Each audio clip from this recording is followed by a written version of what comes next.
actually a computer printout. That's one of the things that you're required to know how to do is to read a table from a computer printout. And so here, children's game, Don't Break the Ice. Small plastic ice cubes are squeezed into a square frame. Each child takes a turn tapping out a cube of ice with a plastic hammer, hoping that the remaining cubes don't collapse.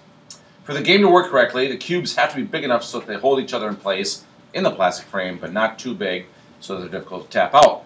The machine that produces these cubes is designed to make them so that they're 29.5 millimeters wide. But obviously the actual size could vary a little bit. To ensure the machine is working well, a supervisor inspects a random sample of 50. Yay! Central limit theorem. Every hour, and then measures their width. The Fathom, which is a computer program that we used to use in our class for this, but it takes up too much time, so we don't do that anymore, summarizes the data from the sample taken during 1 hour. So does this data give convincing evidence that the mean width of the cubes produced is not 29.5? So, starting out with our statement, H0 is that our mean is 29.5. HA, our mean is not 29.5. So this is a not, two tails. And our mu is the true mean. Did they talk about width? Why? Yeah. Okay, width of the ice cubes.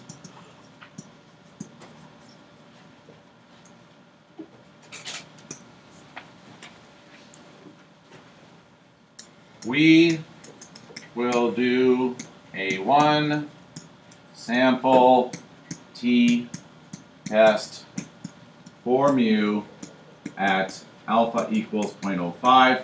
I'm just going to continue to write down 0.05 unless I'm wrong.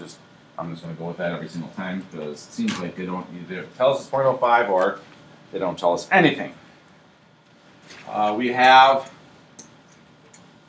a random sample of 50 cubes.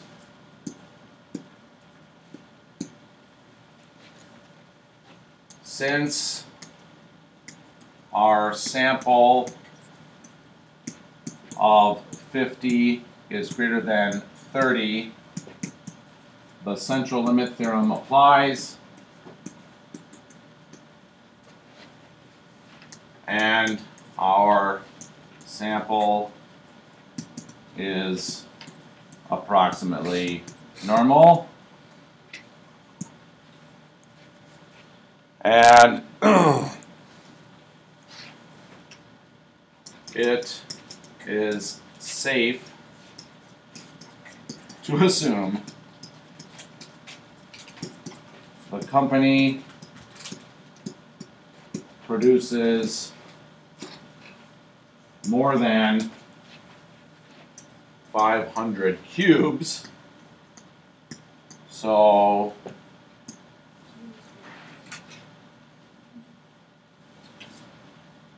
Is it cubes or cubes per hour? oh, is it cubes per hour? Yeah. All right, cubes per hour. So our independence is shown.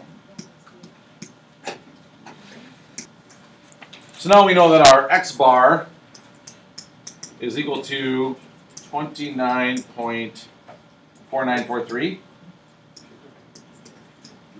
We know that our standard deviation of the sample is 0.0877121.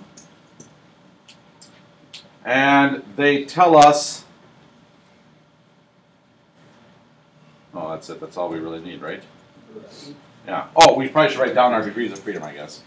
Degrees of freedom would be 49. All right, so now we find our t-value. So our t-value is going to be that 29.4943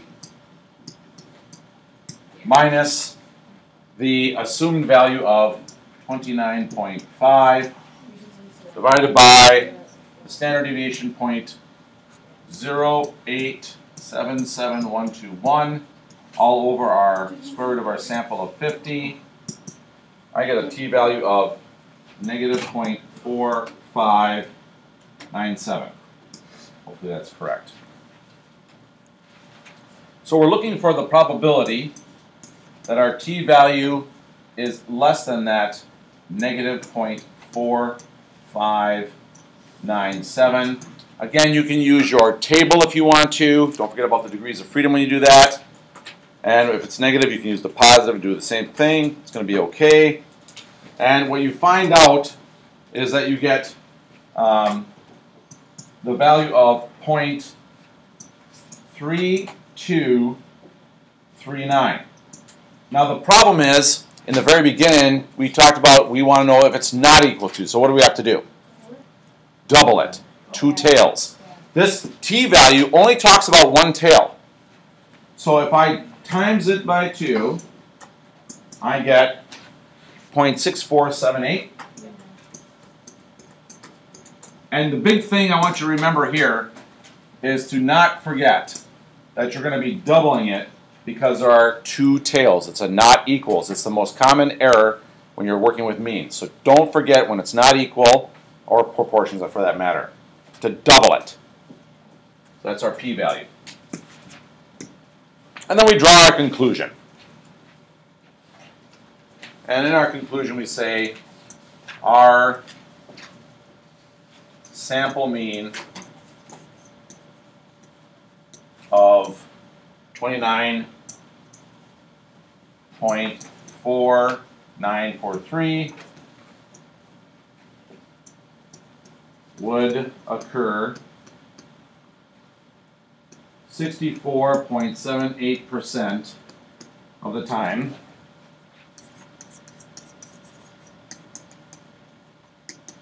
if the true mean is 29.5. So we fail to reject the null hypothesis. And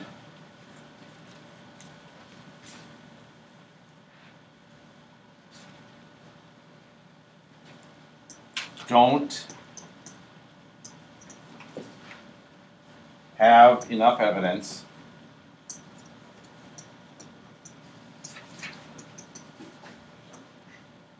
to say the true mean of these ice cubes differ from the 29.5 millimeters that they told us. Data thing. So when you're doing inference for means on paired data,